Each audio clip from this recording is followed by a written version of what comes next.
petrichor.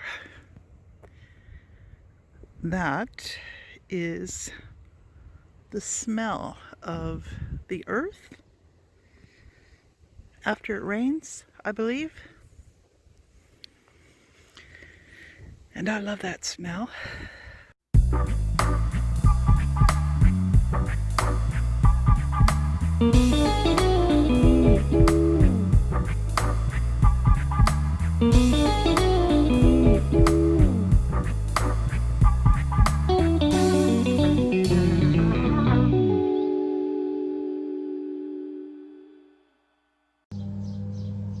Of course, the moment I want to do a video, someone starts up their lawnmower. Perfect timing, exactly. I don't know if you can hear me. I got my little mic lavalier down here, so hopefully you can pick it up. I guess I'm gonna have to move, aren't I? I'm gonna move. But anyway, so I wasn't as conscious about Black lives as someone in a larger city or an American city or an Eastern city, like somewhere in Nova Scotia, like Halifax might have been.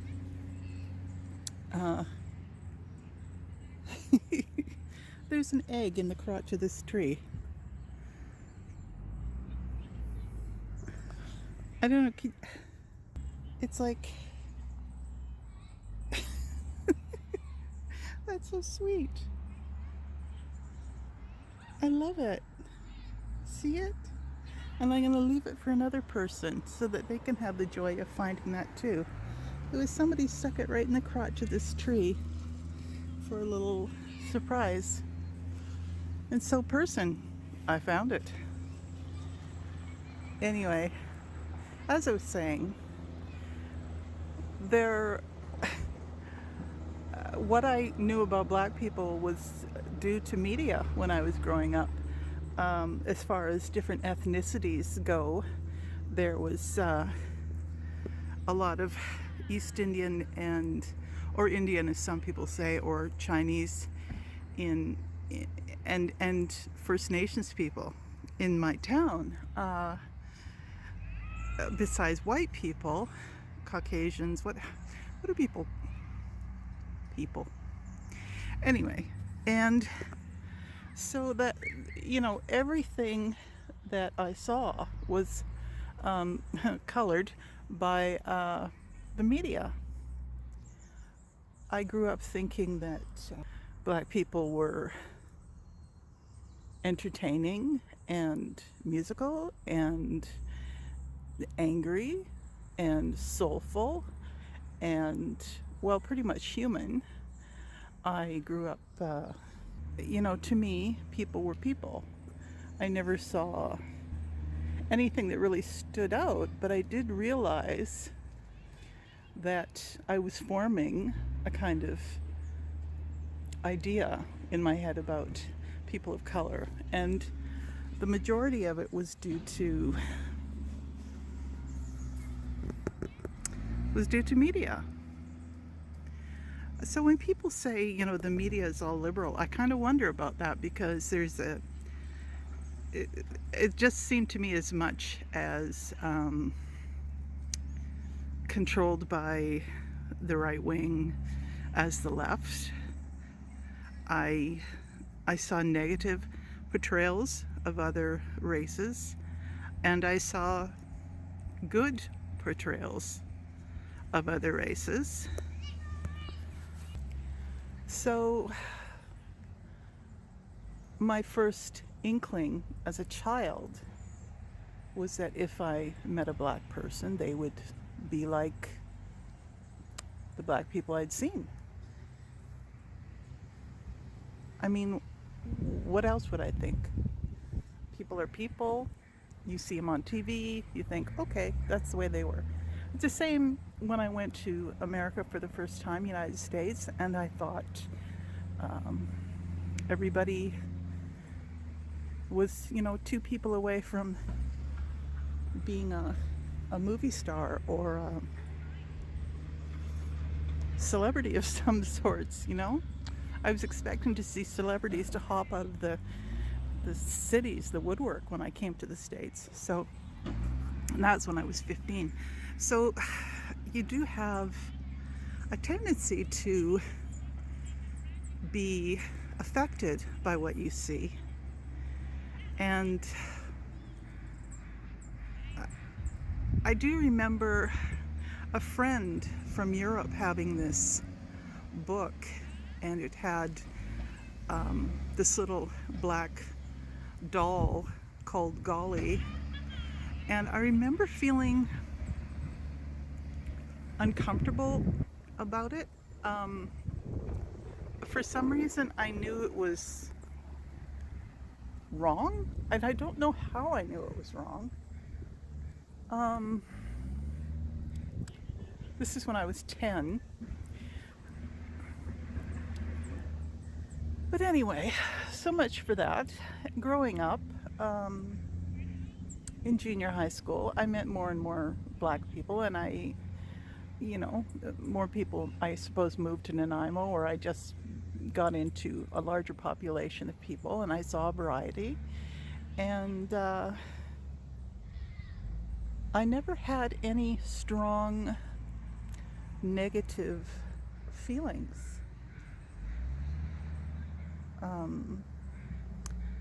I knew that black people didn't live in, the projects or whatever it is, because Canada, we didn't have that, or at least I didn't think we did. People didn't even cluster. There was no such thing as, black neighborhoods or Chinese neighborhoods. There were the Indian reserves, and as much as I loved First Nations people so much, I also heard people saying that they'd beat you up if you went to the reserve. I don't know if that was true. I'm sure there might have been somebody who would do that. But as a child, you don't know what to believe. So, going on, I move into a bigger city that has more variety of people, and I'm still seeing more obvious racism directed at First Nations people, Chinese people, East Indian people, more Chinese people. I just didn't have the very American experience of what it means to be a black person, or even in Canada.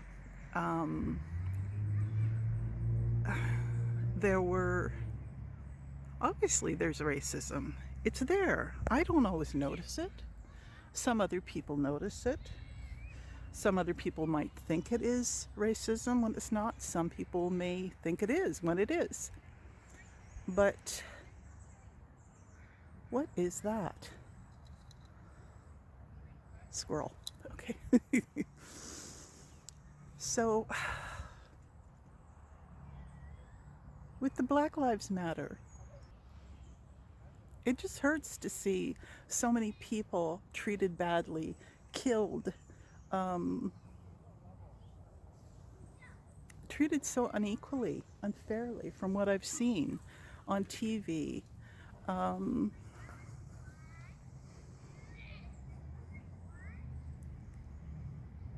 And it hurts. If you're a very sensitive, empathic person, it hurts. You'd like to think the world is a beautiful Disney World kind of place. And you'll go around thinking that racism doesn't exist because you don't see it as much. But that's privilege, right?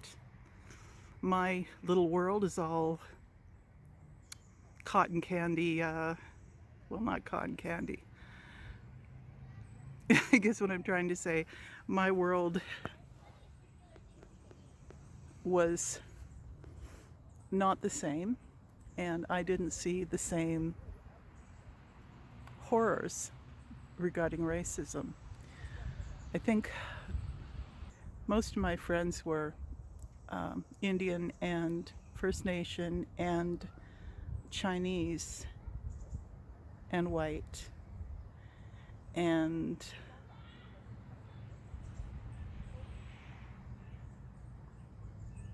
all I remember were the little uncomfortablenesses of culture clashes. And I was treated beautifully by other Chinese people. I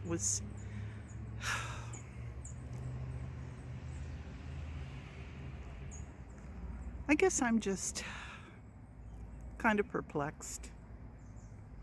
And I can't understand. I can't understand. We're shown on TV people that commit crimes, and for some reason we're shown a lot of people of color. So there's something going on there. I can only speak from my perspective.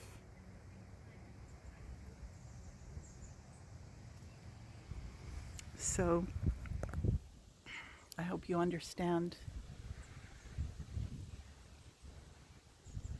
I found out my grandmother that I only met once or twice. She was American. She moved up here, I think in 1910, something like that, my father's mother. Oh goodness, no, it must have been a little bit later with her family, and they wanted her to marry another American, and she found my grandfather, who I never met, my father's father. So they were both American, and my grandmother had the sweetest accent because she was from the South, Georgia. And I had this kind of beautiful little vision of what she was like.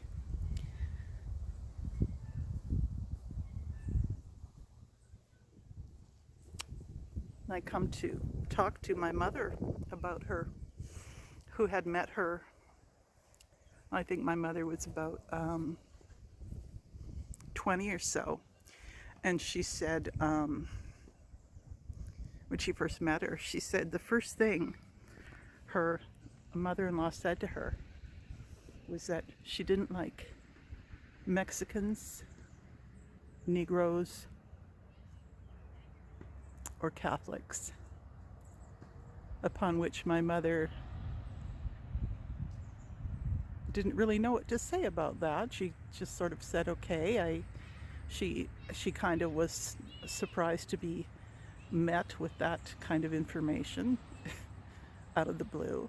And when she told me that, it made me so sad. I came to think my family wasn't like that. My father was a gentle person. He made a stupid joke here and there, upon which I'd get after him for, but he was friends with everyone. He didn't seem to have a racist bone in his body. And then you hear stuff like that. You hear thank goodness he didn't live in that community where he picked up that way of thinking, and none of it was passed on to us. We're all quite a loving, fair beings in my family. So, but it was sad to think that had gotten into us too. I mean, to my family background. But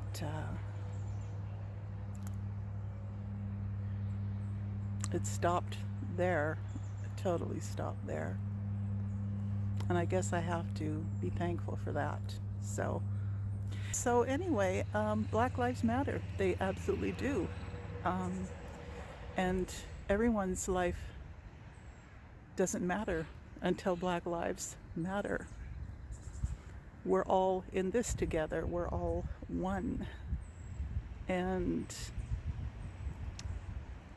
do what you can. Support Black businesses. Have those uncomfortable conversations. And search yourself. And try to understand all your little biases and prejudices. Okay, guys. Talk to you next week. Love ya. Bye.